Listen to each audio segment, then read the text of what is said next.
Hi, I'm Greg Dell with Dell Disability Lawyers, and I'm here with attorney Rachel Alters. And today, Rachel and I are going to talk about a long-term disability case that you won on behalf of a client who was an attorney and also had a claim with Lincoln Financial.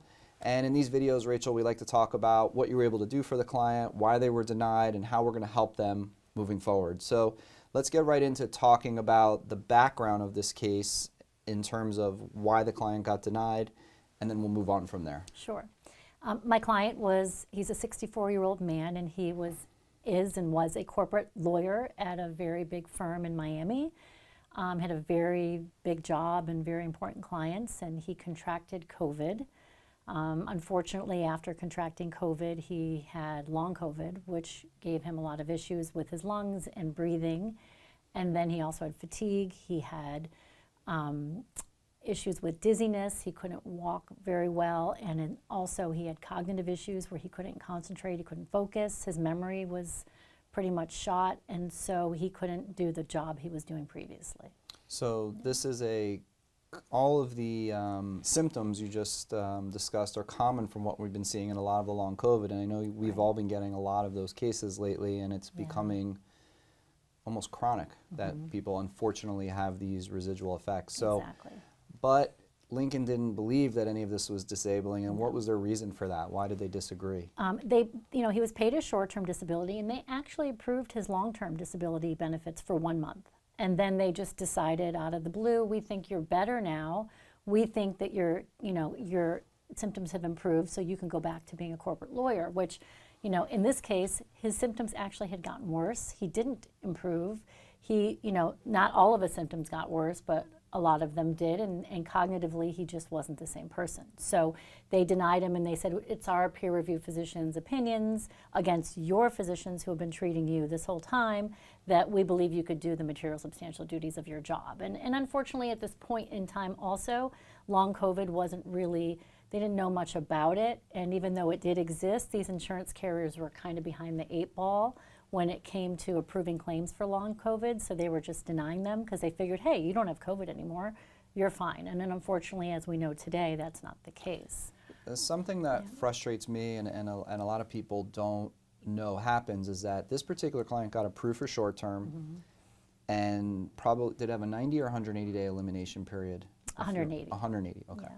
So that means, for people who don't know, that means that the disability company basically said, we think you were disabled for 6 months, 180 days. Right. Then we think you were disabled for another 30 days, so now 7 months, but all of a sudden we think you got better. Right. And a lot of claimants think, well, I got approved for long-term disability and I should be fine. But this is just another example where 1 month into long-term disability, they go and deny the client. So, Exactly.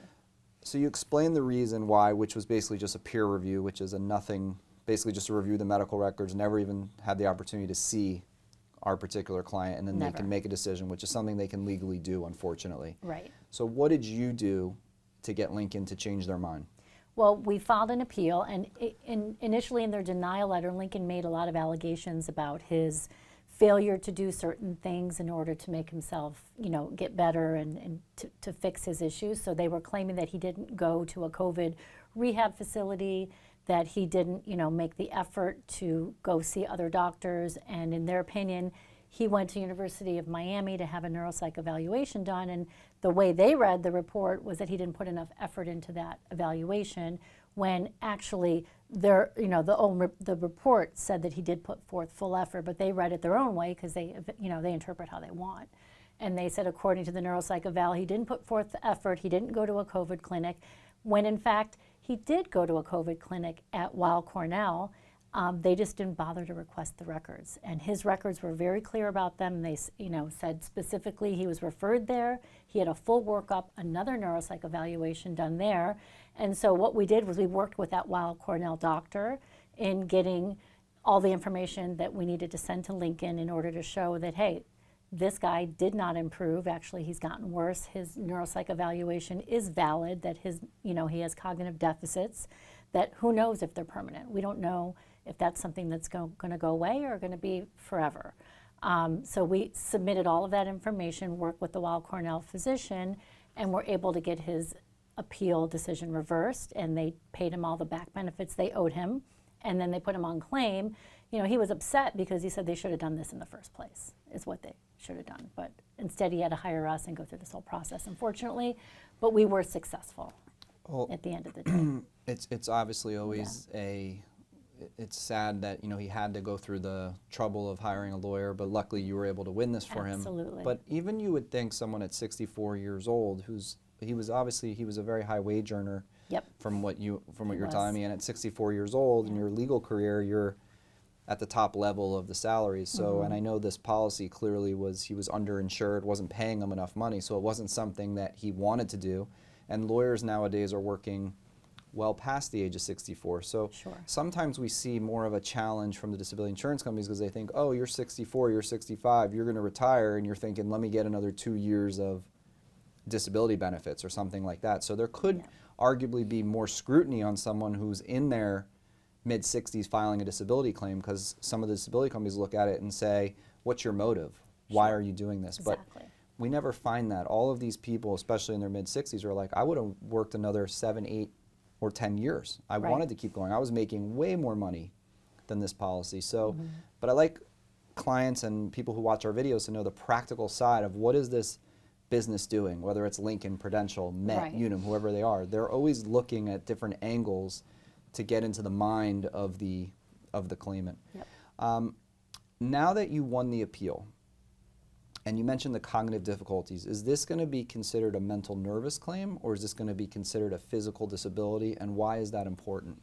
It should be considered a physical disability because his cognitive issues, as well as the multiple physical issues he has, would be, the failure to be able to concentrate and focus. And as long as that is shown on a neuropsych evaluation, that would be considered more physical. Than a mental nervous claim focuses more on depression, anxiety issues, which I'm sure he also suffers from. Most people suffer from secondary depression and anxiety when they aren't the same person they used to be physically. But we would be pushing that. Now with his file, it may not make such a difference because of his age. He only has probably around 24 months of benefits due to him. But in somebody younger, it would be very important because a mental nervous claim is usually limited to 24 months, where a physical claim, you can get paid up until retirement age or 65, depending on what your policy says. So normally we still will push for the physical.